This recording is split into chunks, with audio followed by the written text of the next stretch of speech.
जंगल का असली राजा आर्यन। अफ्रीका के गहरे और रहस्यमय जंगलों में एक शेर का जन्म हुआ। उसका नाम रखा गया आर्यन। आर्यन बाकी शेरों से अलग था। वो जन्म से ही थोड़ा कमजोर था। न उसका दहाड़ जोरदार था, न उसकी चाल में वो रौब। बाकी शेर उसे देखकर हंसते और कहते ये बनेगा जंगल का राजा। ये तो खुद अपने डर से लड़ नहीं सकता। आर्यन को इन बातों से दुख होता था, लेकिन वो चुपचाप सहता।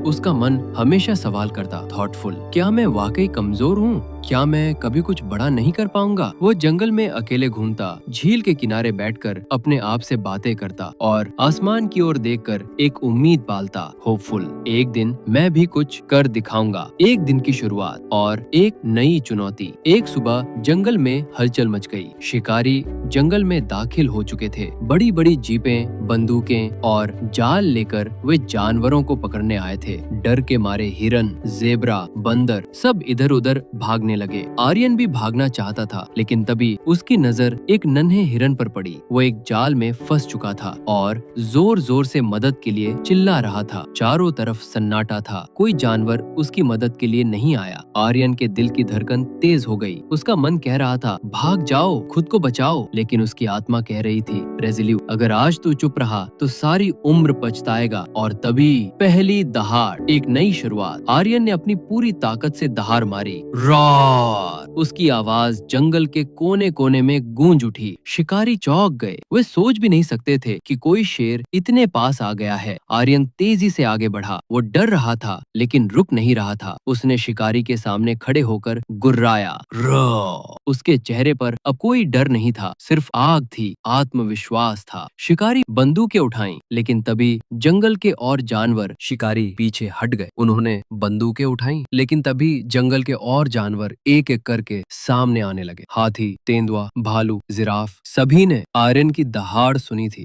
वे समझ चुके थे कि अगर आज नहीं लड़े तो कोई नहीं बचेगा। एकता की शक्ति जाग चुकी थी। सब ने मिलकर शिकारी को घेर लिया। बंदूकें नीचे गिरा दी गईं। शिकारी भागने पर मजबूर हो गए। समझे, आर्यन एक नायक की पहचान। उस दिन जंगल में कोई ताजपोशी नहीं हुई, कोई बड़ी घोषणा नहीं हुई, लेकिन सभी जानवर जानते थे अब उनका असली राजा कौन है। वो ना ताकतवर था, ना सबसे बड़ा, लेकिन उसमें हिम्मत थी, दया थी और सबसे बढ़कर डर पर जीत पाने की ताकत थी। आर्यन अब केवल एक शेर नहीं था, वो प्रेरणा बन चुका था। हर जानवर अपने बच्चों को उसकी कहानी सुनाता। बच्चे कहते, हमें भी आर्यन जैसा बनना है। कहानी की गहराई से सीखें, अगर दुनिया तुम्हें कमजोर कहे तो उन्हें गलत साबित करने की जिम्मेदारी तुम्हारी है। सच्चा नेतृत्व तब दिखता है जब सब डर कर भागते हैं और तुम अकेले खड़े रहते हो। डर को जीतना मुश्किल है, लेकिन उसी में असली ताकत छिपी होती है। चैनल को सब्सक्राइब, वीडियो लाइक और शेयर करना